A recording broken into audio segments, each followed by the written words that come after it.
Compliance Conversations is a free series from wateroperator.org with expert insights on operating and managing a small public water system. This is episode number 1. In this episode, our host Steve Wilson talks with Jeff Oxenford of Oxenford Consulting and the Rural Community Assistance Partnership about the most common compliance issues as well as tips for reducing monitoring and reporting violations. We're starting this series. It's on compliance issues for small systems. Our first guest is Jeff Oxenford from Oxenford Consulting and Rural Community Assistance Partnership. Thanks for being here, Jeff. And today we really want to talk about compliance issues on small systems and what your experience is. And I guess to really start this off, if you would, kind of give us a background on your history in the industry and some of the issues you've dealt with and your various positions with the Water RF and everybody else. So feel free. Thanks, Steve. I appreciate it. I appreciate the time for the interview. I originally started back in the early 80s, 1980s. I started in drinking water for the New Jersey Department of Environmental Protection. So I worked for them, and I developed the drinking water regulations on volatile organic chemicals way back when, and we started looking at the issue of my role was practical quantitation levels. So I had to look at the monitoring standards and the monitoring regulations and how low could we detect. So that was my first foray into the industry. Then I started at the Water Research Foundation. We were actually AWWA Research Foundation back at the time, and now it's called the Water Research Foundation. I was there for a little bit over 18 years. And that was kind of like being back in school. I got to work on all sorts of issues. We did the very, very first work on disinfection byproducts, natural organic matter. In 1994, we were doing work on algal toxins, which is now an issue. So we got a real opportunity to get with the emerging issues. Where my career took a change was when I was asked to start figuring out how to get research applied and to bridge the gap between the research community and the end user community. So I really started focusing on what does the user need, the water utilities need from research, and how do we convert research into that usable knowledge? And that was really a big change in my career. From the Research Foundation, I went on to my own Oxenford Consulting and did a lot more work on focusing on operations and the operator and what do we need, training tools, and also looking at compliance issues. Where are we failing to meet the regulations? That led me into working with RCAP, and now I work part-time for the Rural Community Assistance Partnership, providing training and technical assistance to small communities. Great. Yeah, it's. I can say from knowing you, you have a very interesting career, and you've got to do a lot of cool things. You know, the work you did looking at the SIDWIS database and compliance issues.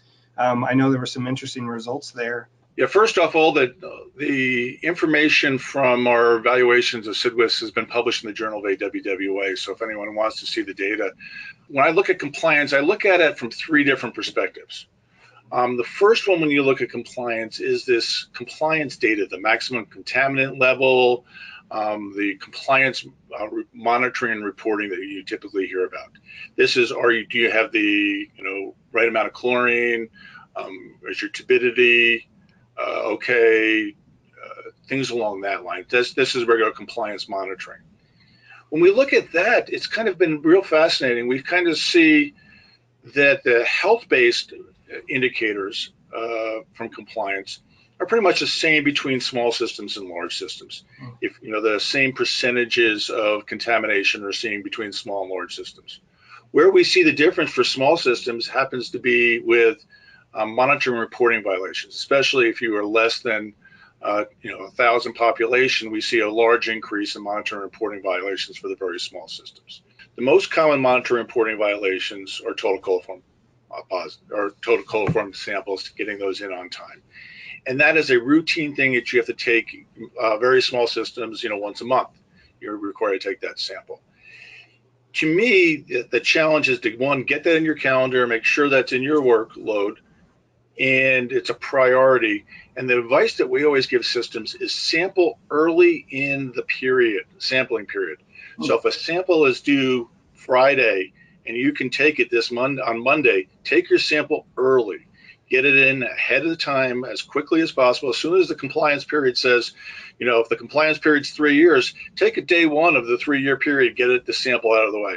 If you wait to the last day, it may not get to the state. The other thing I really encourage folks to do is make sure you have a calendar and put this out in front of you. Make sure you know the dates. What can we do to help operators kind of develop those skills? Well, I think a lot of the monitoring and reporting violations just come from people needing reminders. I think in a lot of cases. I think that's one case. Some states actually send electronic reminders out for samples are due in this quarter or this period. That's one thing. I think having a good monitoring plan and actually reviewing your monitoring plan is really essential. Your monitoring plan not only does your sample sites, but when you're supposed to take your samples. So having a good monitoring plan is very important. So it's really convincing them that it's just worth it to get all that on paper and have something they can refer to. Yeah, I think it's. I don't know if people need to be convinced as much. I think people need to make sure they have the time and resources to do those monitoring plans and actually put the activity forward. Violations can be avoided. Thanks for watching Compliance Conversations. Make sure to subscribe to our YouTube channel to be the first to hear about new videos. And remember, regulations don't have to stress you out. WaterOperator.org is a collaboration between the Rural Community Assistance Partnership and the University of Illinois through the Illinois State Water Survey, with funding from the U.S. Environmental Protection Agency. The views expressed here are solely from the presenters and are not endorsed or reviewed by the U.S. EPA.